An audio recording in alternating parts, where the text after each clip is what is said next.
Hi everyone. Welcome back to my channel. For those of you who know me, it's Kalechi, and for those of you who don't know me, welcome. Forgive all the noise. There's so much going on outside my window. Hopefully you guys are not able to hear all that. But if you are able to hear all the noise, I apologize. This is the best time that I could record, and I wanted to before I got lazy and I ended up not recording. So bear with me and all of the noise. I will try to talk through all of that. So I'm just really excited to come back on. I know I haven't been on for a while, but I just have something that I believe is very necessary to share with everyone right now. I know that it's been very insightful for me. I've just been meditating on Matthew 4 and just how it was for Jesus to have just had this experience in Matthew 3 where he, gets baptized, he gets commissioned, he gets, anointed, he's coming out of the water, and he hears his father's voice saying to him, "You are my son, my beloved son, and you bring me so much joy." And then the next chapter, right after this experience, he finds himself led into a wilderness time. So I just wanted to sit and unpack this, because I've been unpacking it with myself, and it's just been so helpful to help shape my perspective around a lot of things, and I feel like bringing it here will be also very helpful to you all.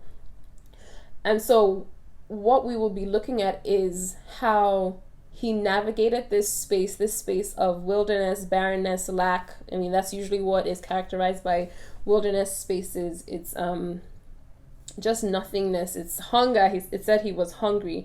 It's pain. It's lack. It's just things appearing to not bear any fruit, right? And it says he was led here by the Spirit. He was led here by the Spirit. And that can be such a difficult thing to sometimes navigate, because a lot of times we find ourselves in situations that appear to be barren, that appear to be fruitless, that appear to have nothing coming out of it. And it's a position that we've been led into. It's a position that we have specifically heard the Lord say, "Go into this."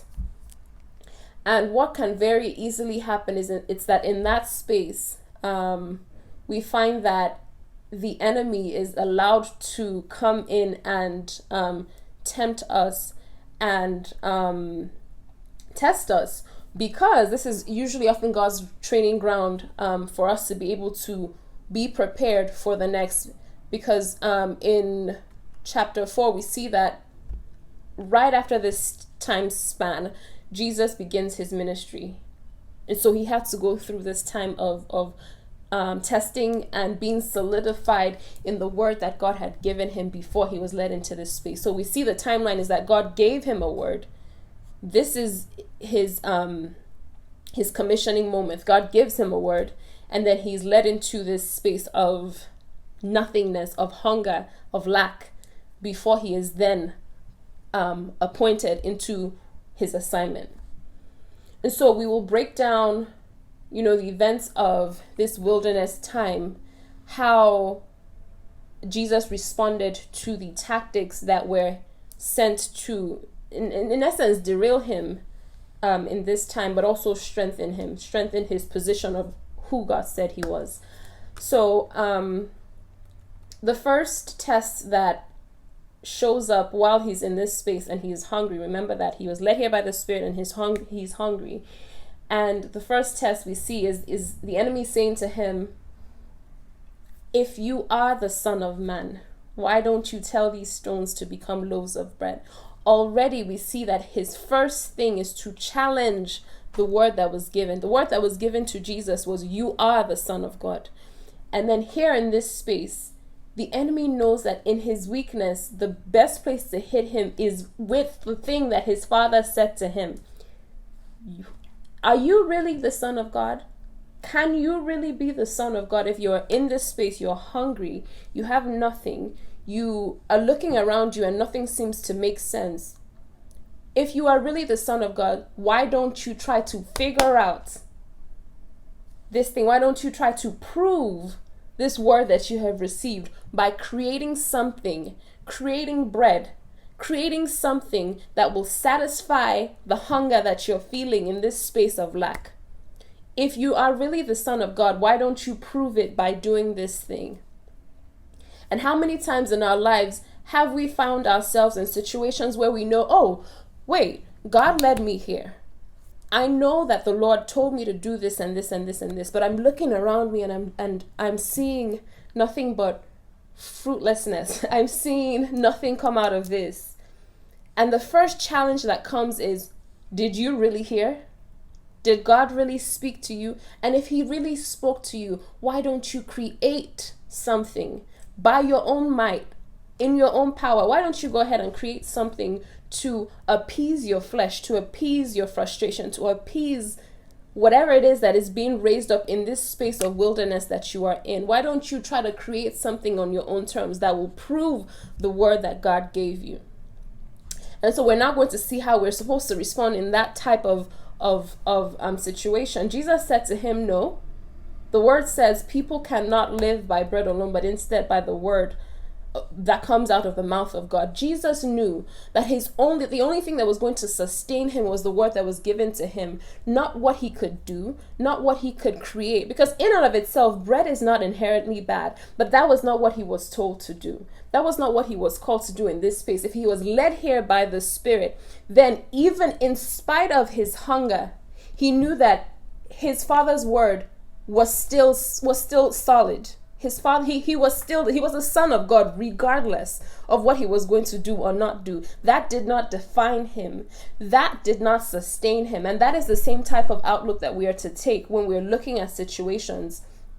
We're to look at situations and understand that what will come out of our own hands is not what will sustain us. The options that could appease our flesh in the moments of whatever it is that we're dealing with is not what's going to sustain us. The options that come up that seem to be a better choice, that seem to possibly get us out of that space that we find ourselves in, that could be a better option in our space of tiredness, weariness, lack of fruit, barrenness, whatever the word you would like to use to describe wherever you are, whatever you're seeing, or whatever you're struggling with. These options, especially if they challenge what it is that you know that your Father has said, what you have heard your Father say, if these options challenge what he says, then they are not options. No matter how good they are inherently, they are not options to be considered. They're not options to lean into. They're not options to take. And we are to be like Jesus, and we're to stand against the temptations of the enemy, stand against the testing of the enemy, knowing that God's word is a merit unto itself. It does not change simply because of what our environment looks like, and we have to stand on that. And so that is just to bring some kind of understanding to sometimes situations that do not look like they match up to what we have just heard.